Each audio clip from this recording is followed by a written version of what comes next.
I'm trying to start.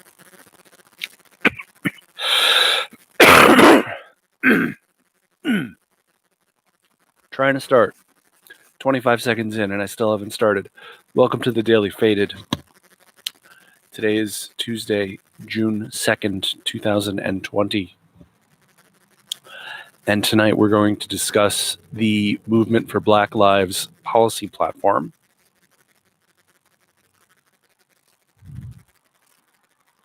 This is from the Movement for Black Lives website. We want to start by saying we see you. We see all of those who have taken action from their computers, in their communities, and on the streets.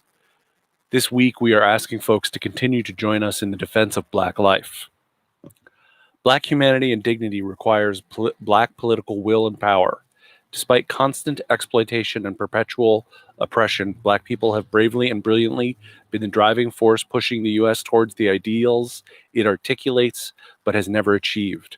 In recent years, the movement for Black lives have taken to the streets, launched massive campaigns, and impacted culture, society, and politics, but our elected leaders have failed to address the legitimate demands of our movement. We can no longer wait. First, end the war on Black people.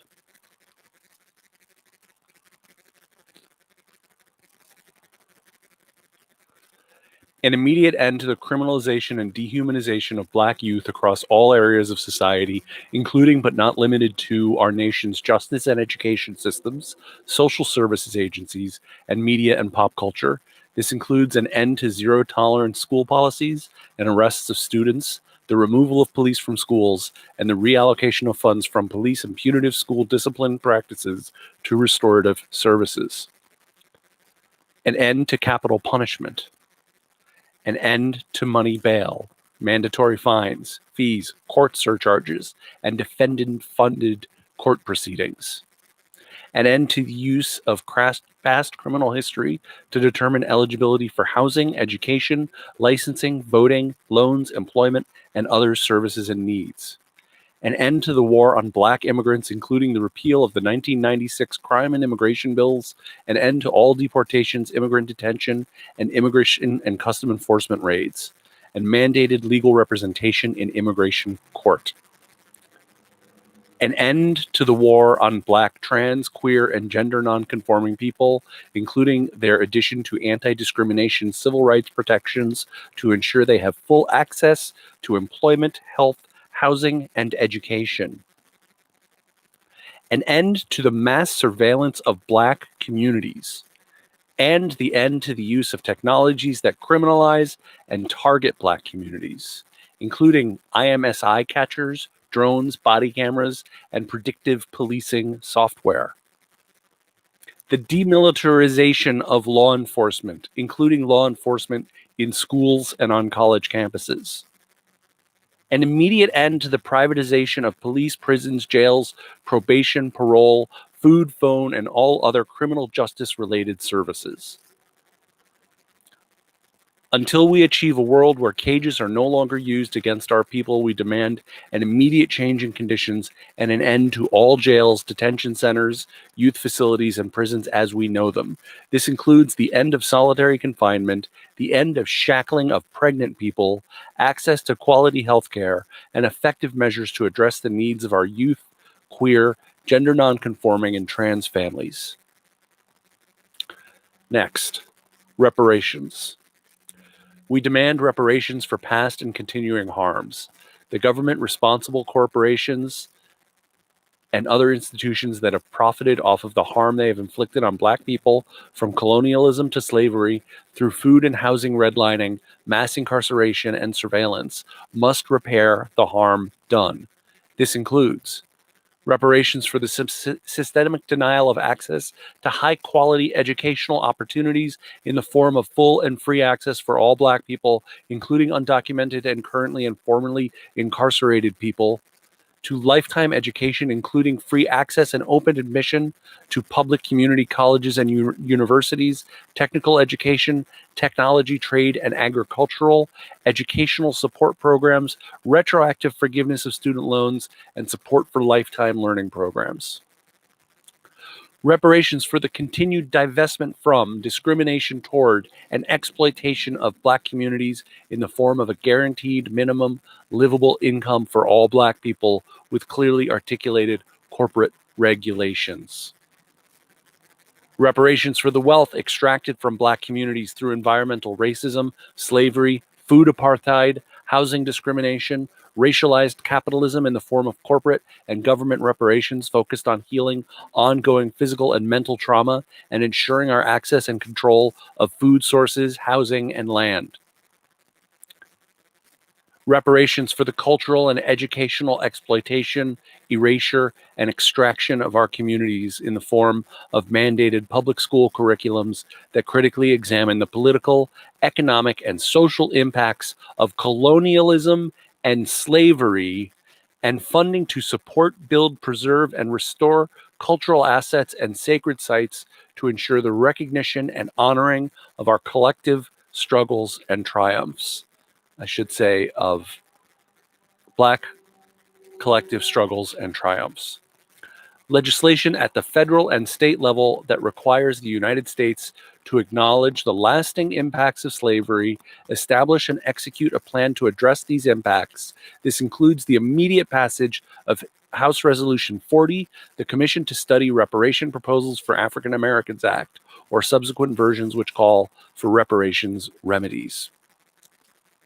Again, if you joined us at all late, this is the policy platform from the Movement for Black Lives website.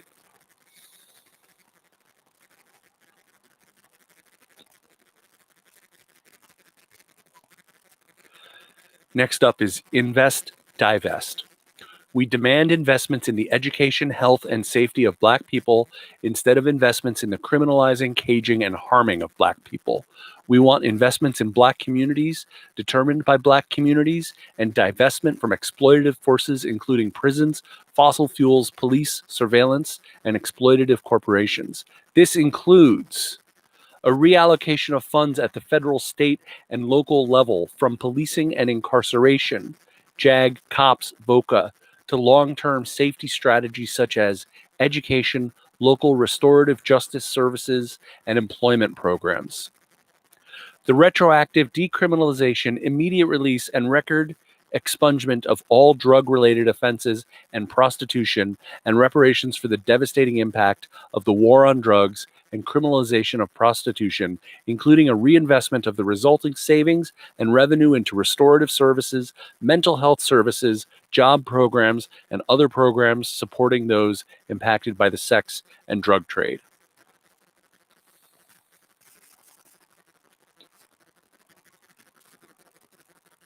I am very aware of the white privilege of me smoking weed after reading that paragraph.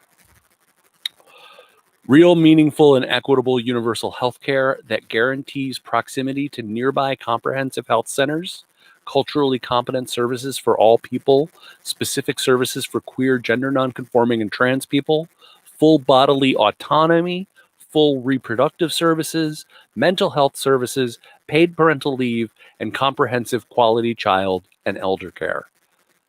This platform sounds awfully familiar to me. A constitutional right at the state and federal level to a fully funded education, which includes a clear articulation of the right to a free education for all, special protections for queer and trans students, wraparound services, social workers, free health services, including reproductive body autonomy, a curriculum that acknowledges and addresses students' material and cultural needs, physical activity and recreation, high-quality food, free daycare, and freedom from unwarranted search, seizure, or arrest. A divestment from industrial multinational use of fossil fuels and investment in community-based sustainable energy solutions. A cut in military expenditures and a reallocation of those funds to invest in domestic infrastructure and community well-being. Next, economic justice.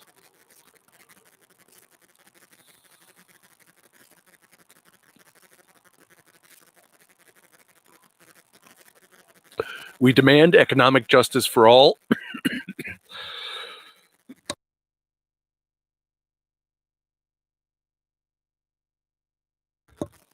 Oh boy, I'm such a stoner. Economic justice. We demand economic justice for all and a reconstruction of the economy to ensure Black communities have collective ownership, not merely access. Not merely access. Hey guys, there's 4 people watching and I have 1 like. I'd love it if I could get 3 more likes. I'd really appreciate it. And YouTube would like me better. This includes a progressive restructuring of tax codes at the local, state, and federal levels to ensure a radical and sustainable redistribution of wealth. Federal and state job programs that specifically target the most economically marginalized Black people and compensation for those involved in the core economy. Job programs must provide a living wage and encourage support for local worker centers, unions, and Black-owned businesses which are accountable to the community. Thank you for the likes. You guys are awesome. A right to restored land, clean air, clean water, and housing, and an end to the exploitative privatization of natural resources, including land and water.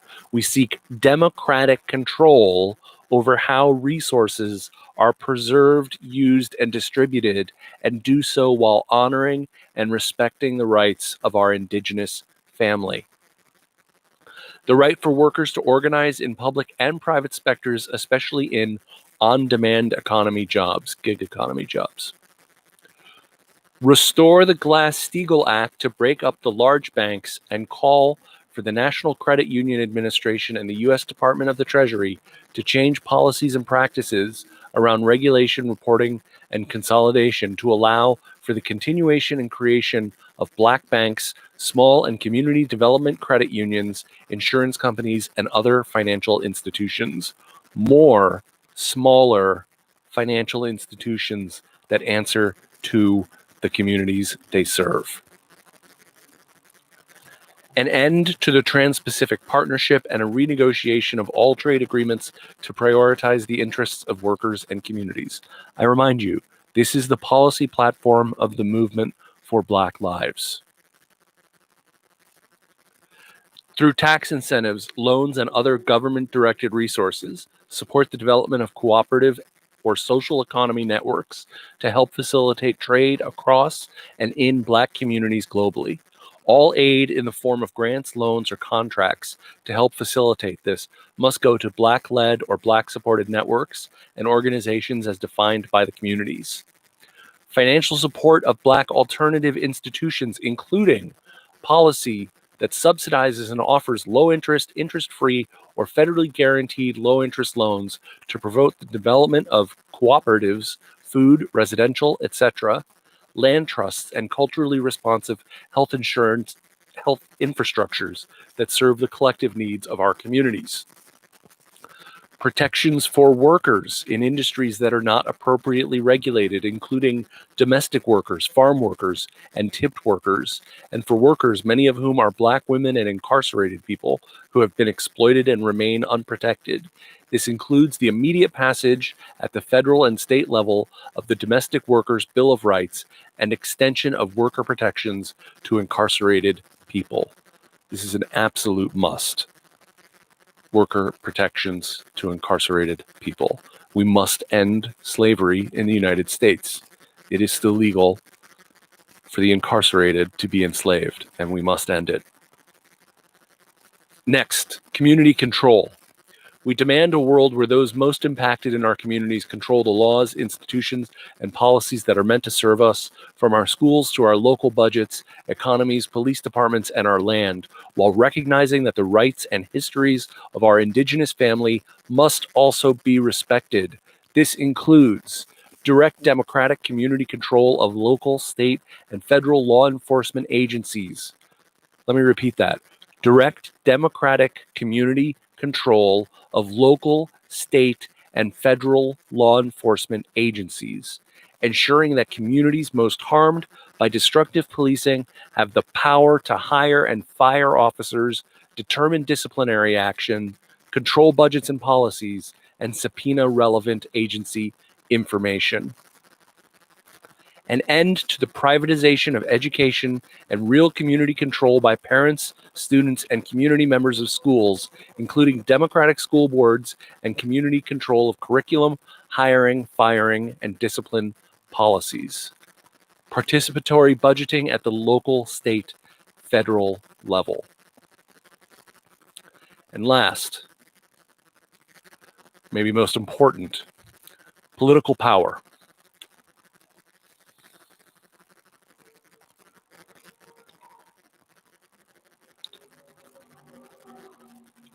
We demand independent Black political power and Black self-determination in all areas of society. We envision a remaking of the current U.S. political system in order to create a real democracy where Black people and all marginalized people can effectively exercise full political power. This includes an end to the criminalization of Black political activity, including the immediate release of all political prisoners, and an end to the repression of political parties. We'll get back to that later. Public financing of elections and the end of money controlling politics through ending super PACs and unchecked corporate donations. Election protection, electoral expansion, and the right to vote for all people, including full access guarantees and protections of the right to vote for all people through universal voter registration, automatic voter registration, pre-registration for 16-year-olds, same-day voter registration, voting day holidays, online voter registration, enfranchisement of formerly and presently incarcerated people, local and state resident voting for undocumented people, and a ban on any disenfranchisement laws. That's what I'm talking about. Full access to technology, including net neutrality and universal access to the internet without discrimination and full representation for all. Protection and increased funding for Black institutions, including historically Black colleges and universities, Black media, and cultural, political, and social formations. So that's the policy platform of the Movement for Black Lives.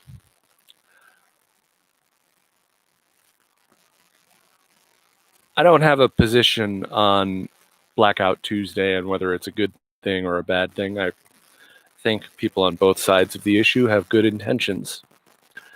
It seems to me that as we're convulsing the nation with expression of political outrage, that taking a day to pause expressing that political outrage is not the right idea.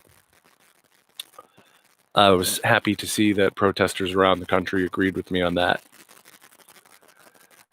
That said, the intention behind Blackout Tuesday of stopping what you're doing and learning something new, hearing something new, taking something in new that helps you become a better ally, a better comrade, I thought that was a good idea. So I decided to present that platform in its completion tonight. Now that's just one set of proposals. And the Movement for Black Lives is a large movement, but there are a whole lot of sets of proposals. Some people just seek to address criminal justice issues. Others see it as a broad spectrum of issues. I personally fall into the category of broad spectrum of issues. I'm